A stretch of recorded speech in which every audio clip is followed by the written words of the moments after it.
Bonjour à tous les passionnés de cinéma. Je suis enchanté de vous retrouver sur ma chaîne Cinémadicte, où je vous propose les meilleures infos sur les nouveautés cinématographiques et les films déjà sortis. N'hésitez pas à vous abonner pour ne rien manquer des contenus captivants à venir.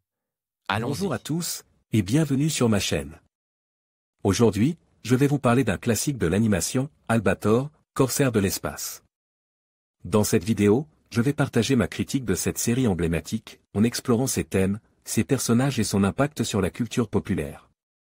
Je vais également discuter de ce qui fait de ce héros un personnage si fascinant et intemporel.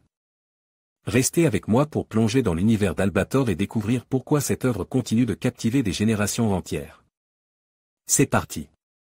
Bonjour lecteurs et lectrices, le film que je critique aujourd'hui est un film que j'ai vu depuis à peu près 4 semaines, mais cela n'a pas d'importance car j'ai toujours le film assez bien en mémoire pour vous en parler. Il s'agit du dernier film d'Albator, Corsaire de l'espace d'après les personnages et l'histoire créée par le mythique Leiji Matsumoto.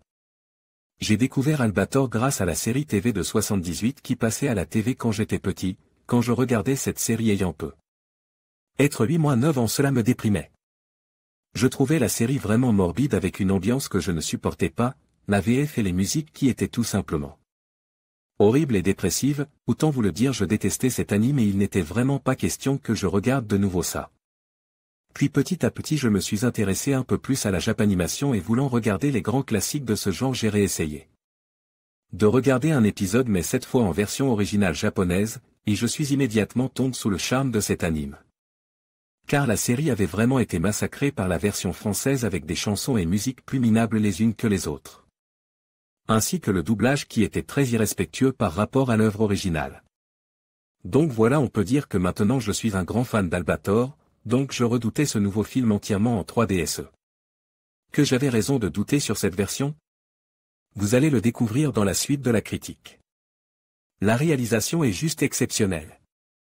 Le meilleur point du film, et oui j'ose le dire dès le début, il faut dire qu'ils n'ont pas lésiné sur les moyens techniques pour nous en mettre plein les yeux. La 3D est superbe à tout point de vue, les vaisseaux, les décors et les personnages sont d'une beauté incroyable, mais car il faut que je mette un mais ici, je pense que ce film doit se voir au plus vite, car la 3D réaliste a ses avantages. Mais a un énorme inconvénient c'est que dans 3 à 4 ans le film sera très largement de passe techniquement et paraîtra extrêmement date. J'en prends pour exemple Final Fantasy les créatures de l'esprit qui a très mal vieilli et qui est difficile à regarder aujourd'hui. Donc si vous voulez voir ce film ne tardez pas trop car il sera dans le même cas dans 4 ans, sinon le montage, la réalisation tout est classique dans les standards des productions 3D actuelles, je n'ai rien à dire de plus sur ce point, cela dit passons au point suivant.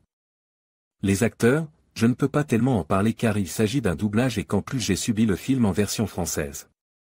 La seule voix à peu près potable est celle d'Albator et j'ai envie de dire heureusement mais sinon le doublage français est d'une qualité assez médiocre pour tous les autres personnages, qui ne mettent aucune émotion dans leur voix et c'est un des principaux problèmes du film, c'est que l'on ne s'attache à aucun personnage, on reste indifférent devant l'écran et le mauvais doublage français fait une expérience encore moins appréciable qu'elle est déjà de base. De ce que j'ai pu entendre des bandes annonces en japonais, les voix sont vraiment 100 fois supérieures à la version française. Donc après avoir cassé les doubleurs français du film, je vais m'attaquer au gros morceau, l'histoire. Donc on arrive à ce point si redoute, est-ce que le film a une histoire intéressante ou pas? Est-ce qu'on reste scotch à l'écran devant les 1h50 du film? Si vous avez écouté le podcast vous savez déjà ma réponse à ces questions. Non. Et pour vous prouver ce « non », je me suis endormi à quasiment 3 reprises durant le film, il est bourre d'action à un point qu'au bout d'un moment cela devient ennuyeux et le film souffre d'une baisse de rythme conséquente au beau milieu du film, ce qui rend le film d'un ennui mortel où on a juste envie de dormir, c'est d'ailleurs ce qui m'est arrivé 3 fois, il s'agissait vraiment de la première fois que je m'endormais au cinéma. Il faut vraiment qu'un film soit ennuyeux et que je sois très fatigué pour que cela arrive, au désavantage du film je n'étais pas le moins du monde fatigue en rentrant dans la salle de cinéma, j'étais au contraire très enthousiaste à l'idée de voir ce film, mais finalement j'ai été assez déçu par l'histoire et la fin, qui est extrêmement prévisible, durant tout le film je me répétais, non.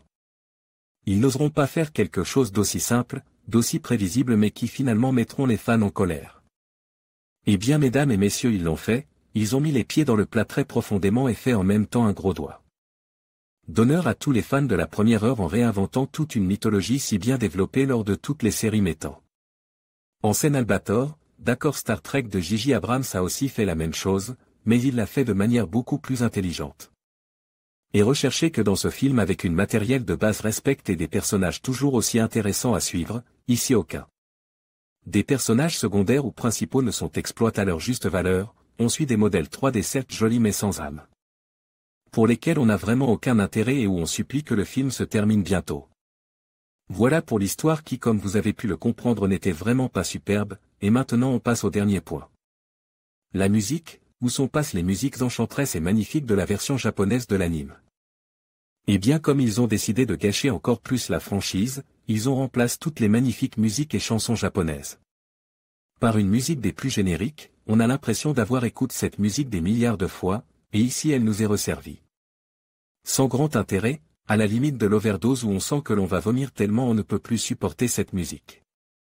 Eh bien c'est ce qui caractérise le mieux la bande originale d'Albator qui est certes épique mais sans aucun effort d'imagination. Cette musique a été créée parce qu'il fallait une beau, sans but artistique, et les Japonais auraient pu saisir leur chance pour faire quelque chose de mieux et qui aurait changé des productions américaines. La seule bonne note ici est la chanson de fin qui est une chanson japonaise très agréable à écouter et que l'on aurait aimé voir durant le film. On arrive à la conclusion, qui est très mitigée. Quand je suis sorti de la salle j'étais heureux que cela s'arrête, je n'ai pas passe un très bon moment en voyant ce film, je suis ennuyé et totalement désintéressé au bout d'une heure et je ne voudrais plus jamais revoir ce film car il a été une énorme déception personnelle du fait que j'en attendais beaucoup et que finalement je sois sorti avec pas grand chose à part un sentiment de colère et de déception. Voilà, c'était ma critique d'Albator. Je ne vous le conseille pas mais si après tout ce que je vous ai dit ce film vous donne encore envie ou si vous l'avez vu et que vous partagez ou non mon avis, merci de partager vos pensées et expériences dans les commentaires. Je me ferai une joie de lire chacun d'entre eux. Et je vous dis à la prochaine pour une autre critique, qui sera, je l'espère, sur un meilleur film qu'aujourd'hui. Axel, critique du blog. En conclusion, la critique des Albator, corsaire de l'espace, par Axel nous offre un éclairage fascinant sur l'univers complexe de ce personnage emblématique. À travers son analyse, nous découvrons non seulement les thèmes profonds qui traversent la série, mais aussi l'impact culturel qu'elle a eu sur plusieurs générations. Que l'on soit un fan de longue date ou un néophyte, cette œuvre mérite d'être redécouverte et appréciée sous un nouveau jour. Merci de nous avoir accompagnés dans cette exploration et à bientôt pour de nouvelles réflexions sur des classiques de l'animation.